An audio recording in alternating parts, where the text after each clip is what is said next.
Topping the news this evening, one of the most complex challenges ever faced by public health officials is how Prime Minister, the Most Honorable Dr. Hubert Minnis, is describing the distribution and rollout of the AstraZeneca vaccine that will be led by the National COVID-19 Vaccine Consultative Committee in a few weeks. In a national address this afternoon, Prime Minister Minnis disseminated more information on the vaccine that he admitted he will be taking himself. Eltavis Munnings joins us live with the story. Good evening, Eltavis. Good evening, Desmond, and good evening, Bahamas. Tomorrow, Monday, February 22nd, is when government expects to receive more details related to the shipment of the 100,000 doses of the AstraZeneca vaccine that have been secured through the COVAX facility. Prime Minister Minnis also announced in his national address this afternoon that the government of India has committed to provide a small quantity of AstraZeneca vaccines from a World Health Organization emergency use listing approved manufacturer in India. The Prime Minister made it clear that government will only accept COVID-19 vaccines that are pre-qualified for use by the World Health Organization and approved by stringent regulatory authorities and have high safety and efficacy records. Now, the AstraZeneca vaccine will be administered in 2 doses, and officials of the National COVID-19 Vaccine Consultative Committee have already identified between 8 and 10 approved vaccination sites here in Providence, and that includes drive-through sites, as well as sites throughout the Family Islands. The Prime Minister also announced that the United States Embassy has offered to assist with air transportation to the Family Islands during the vaccine rollout, especially to our smaller islands and keys.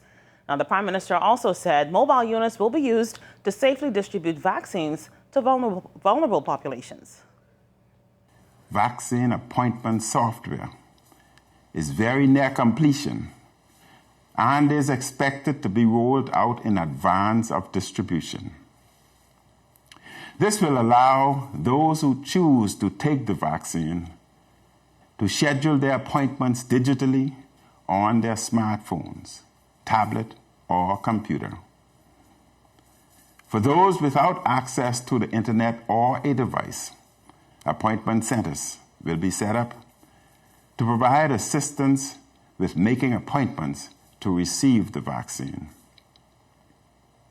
Among the first priority groups eligible to receive the COVID-19 vaccine on New Providence and Grand Bahama are healthcare workers, people over the age of 65, uniformed branch members, frontline workers, critical workers in high-risk settings, and other essential service workers.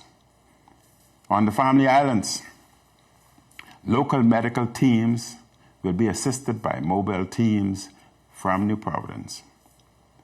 On the Family Islands, health teams will vaccinate all eligible residents who choose to take the vaccine at the same time. This means that everyone on the Family Islands will be vaccinated at the same time. The schedule will not follow the prioritized group rollout. It is important that all eligible residents who choose to take the vaccine make their appointments once the dates are announced. With more than 190 million vaccinations already administered around the world, the Prime Minister urged Bahamians to get inoculated with the AstraZeneca vaccine, as it's one of the ways we can protect ourselves and our loved ones from COVID-19 and its new variant strains. By getting vaccinated, you will help the country to return to a greater level of normalcy. By getting vaccinated, you will also help our economy to recover faster. When a large percentage of Bahamians are vaccinated, we will be able to responsibly open up even more. More economic activity will be possible, leading to more jobs, more working hours, more family income, more small business activity, and the return of more tourists in the months ahead. It is also quite possible that being vaccinated will be a requirement by other countries for you to travel overseas. Other countries may not allow you to enter their borders unless you have proof of vaccination.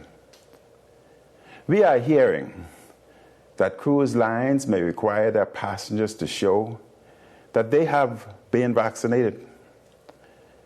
Proof of vaccination may be one of the critical measures in helping the tourism industry to bounce back around the world.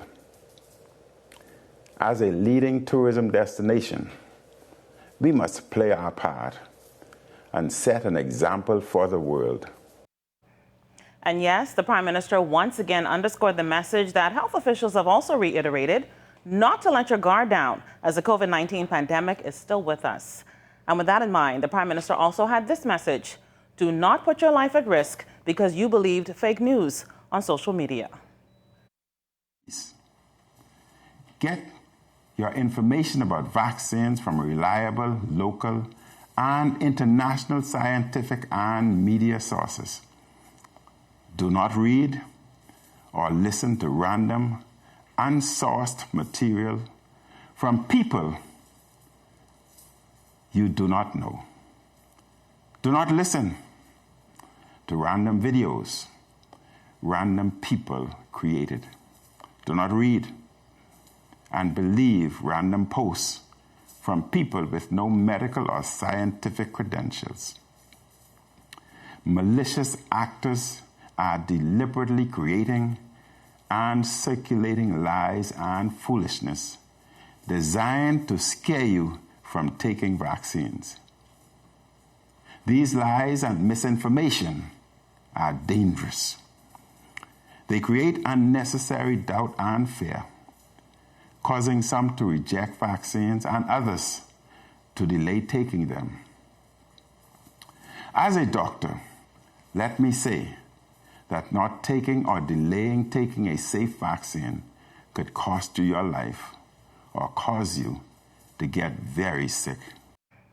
Prime Minister Minnis thanked Bahamians and residents for following all COVID-19 health and safety protocols, as he says those efforts have been acknowledged by his regional colleagues, who see how well the Bahamas has done during the pandemic compared to other countries.